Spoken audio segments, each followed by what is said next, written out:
Hi, I'm Angela Tucker, the Director of Post-Adoption Services at Amara in Seattle, and earlier this week we were published, and I'm really excited about that and want to share a little bit about the model itself, which centers around openness and what that means and how, most specifically, how staff can help families achieve openness.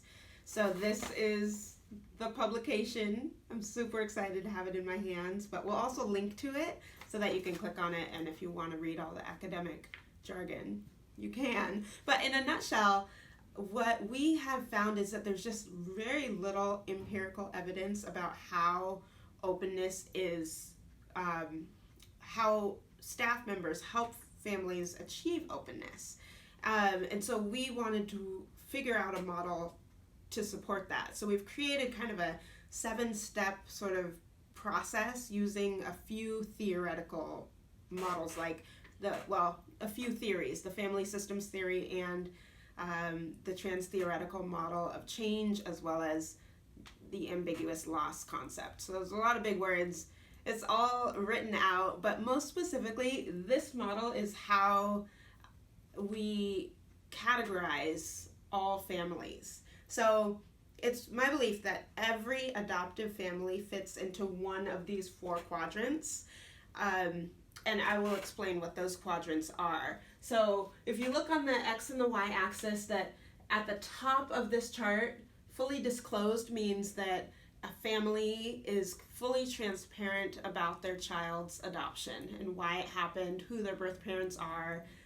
There's no secrets.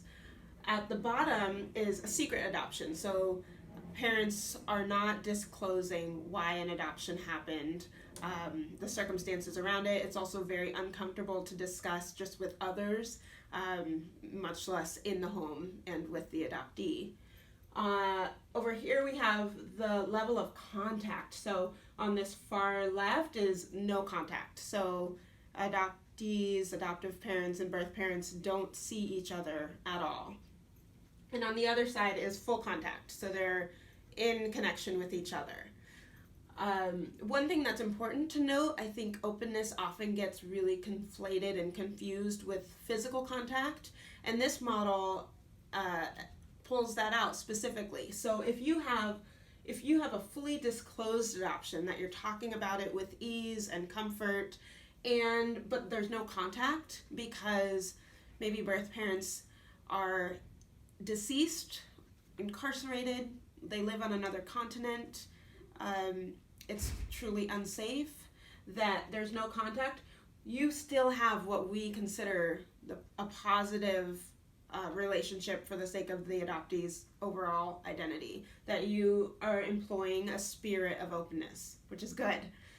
On the other hand, if you are fully disclosed, you've talked about adoption often, and you have full contact, this is an inclusive adoption, so we love this as well. On the bottom here, if we have no contact and we're not talking about it at all, that's obviously going to be a closed adoption. If you're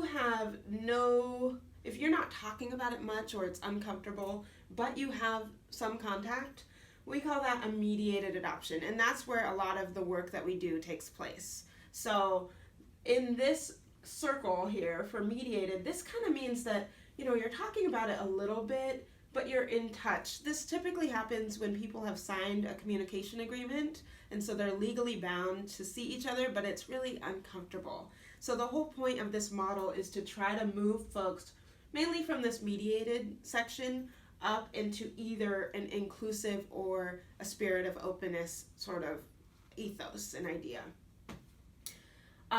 That is it in a nutshell. I have had such a great time presenting this whole model at NACAC and NFCA, a couple of the big adoption conferences.